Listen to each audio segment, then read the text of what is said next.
Përshëndetje të nderuar zonja dhe zotrinj. Ja ku po ritakohemi sërish me rrëfimin e radhës.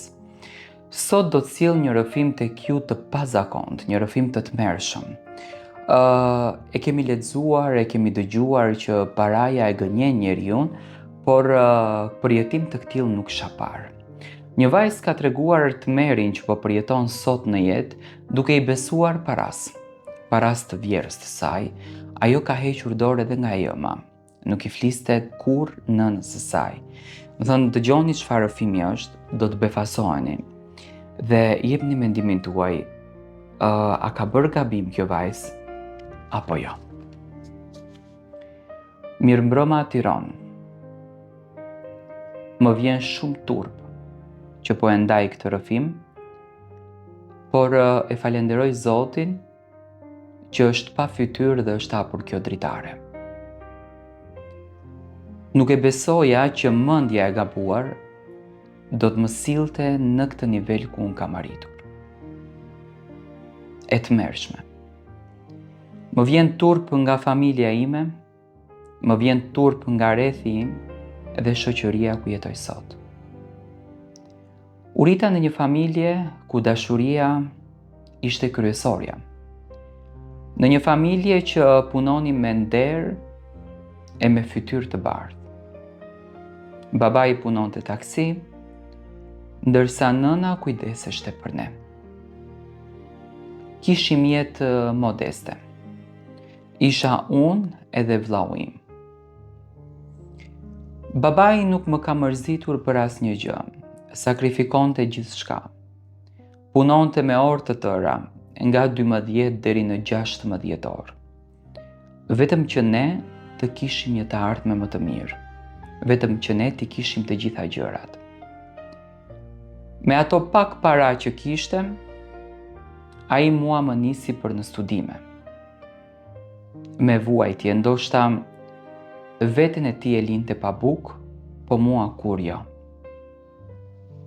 Në studime jeta ndryshoi.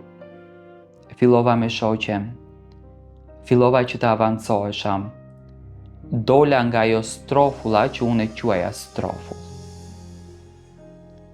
Mundohesha që të isha e njëjtë me shoqet e mia. Të prishja para sa prishnin ato dhe të vishesha me gjëra firmato siç visheshin ato. Dhe kjo gjë më bëri që unë të dal nga vetja, të kaloj në një dimension tjetër, në tjetër njeri. Fillova që të punoj, nga që lekët që më jepte babai nuk më dilnin. Punoja në një lokal si kamarjere. Aty e njohta një djalë i cili vinte çdo ditë dhe pinte kafen e mëngjesit tek lokali ku punoja, sepse përballë atij lokalit kishte biznesin e tij me ndërtim. Nuk mund të them që më pasionoi djali, sa më pasionoi makina e tij, jeta e tij lukse që po bënte. Ishte pa imagjinueshme për mua që unë të qëndroj në atë jetë që po qëndroja.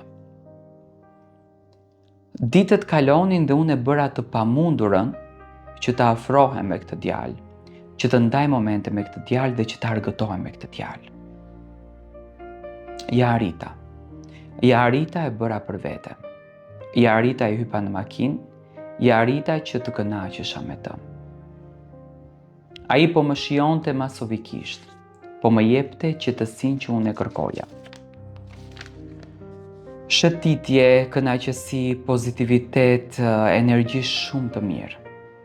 Po më jepte ky djalë, edhe më bëri që unë të largohesha nga familja. Shkova në për njerëz që të fry hajmalia të ndryshme për ta bërë këtë djalë për vete. E arrita qëllimin, e bëra. Dhe pas një viti, unë edhe ai u martuam. Ishte e pazakont, por e vërtet. Një dashuri që në fillim ishte mrekullueshme. Vjera më shijonte pafund, me familjen time i mbylla të gjitha kontaktet dhe nuk doja që të dëgjoj. Kur babi ndroi jetë, unë as nuk e hapa telefonin, as nuk shkova në varim. Isha shumë e lumtur në jetën që bëja, para plot, roba origjinale plot, jetë luksi plot, argëtohesha në maksimum. Por që, jo çdo vit ishte ashtu. Pas 4 vite martesë, gjërat ndryshuan krejtësisht.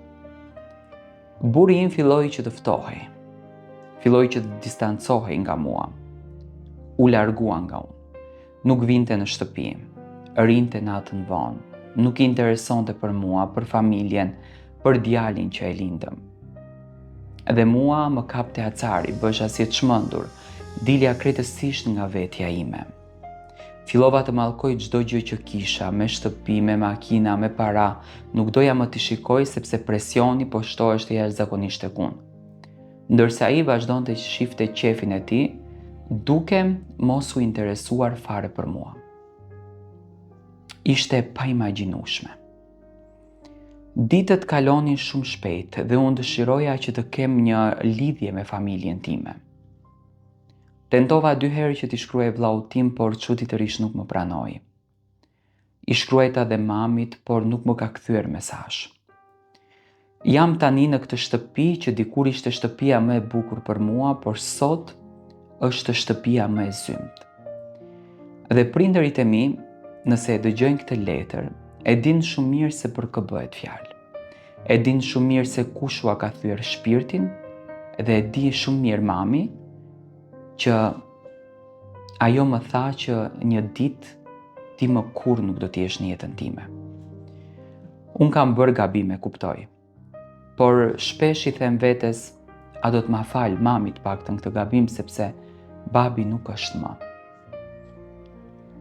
Po vuaj aq shumë sa që e gjitha ajo jeta lukse që ëndërroja më është kthyer në tmerrin më të madh. Po kaloj ditët më të vështira sa që nuk e besoja që jeta do të më vinte në këtë stat që më ka ardhur. Dua t'i them nënës time, pavarësisht paras që mua më ka gënyer, pavarësisht atij ambientit të bukur luksos që unë dashurova. Thellë në shpirtin tim të kam dashur gjithmonë, por jeta nuk më linte që të pranoj. Do të mbetesh thellë në zemrën time si njeriu që më së shumti i dash dashuri.